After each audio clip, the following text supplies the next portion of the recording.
مرحبا وأهلا وسهلا بكم أعزائي المشاهدين أينما كنتم في برنامجكم المميز مشاهير دي زاد. اليوم جبت لكم واحد من أقوى الأعمال الدرامية اللي راح نشوفوها في رمضان 2026. مسلسل جديد بعنوان المهاجر، وراح داير ضجة قبل حتى ما يبدأ عرضه.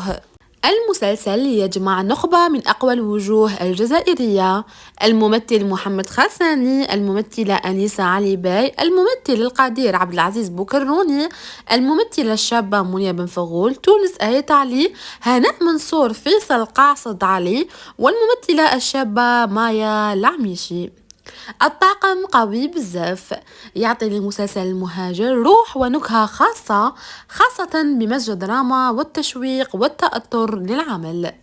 العمل من توقيع السيناريست الشابة منال مسعودي من أعمالها مسلسل بنت البلاد ومسلسل ليام، والمخرج الرائع رضا حميميد.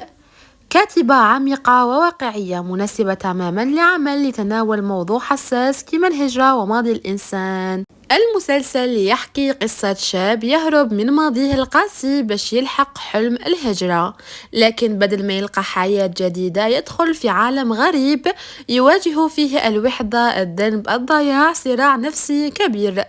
تفاصيل القصة تركز على أن الحدود الحقيقية ماشي بين الدول بل داخل الإنسان نفسه. دراما قوية ومؤثرة، ونتوقع تكون من أقوى الأعمال الرمضانية لهذا العام لرمضان 2026، يعرض على قناة الحياة تيفي. وبهذا أعزائي نكون وصلنا لنهاية تغطيتنا لمسلسل المهاجر. إذا تحبوا المزيد من الفيديوهات دراما رمضان ما تنسوش ديروا لايك وتشاركوا في القناة وتفعلوا الجرس باش يوصلكم كل جديد من مشاهير دي زاد. نشوفكم فيديو جديد بإذن الله، دمتم في رعاية الله وحفظه.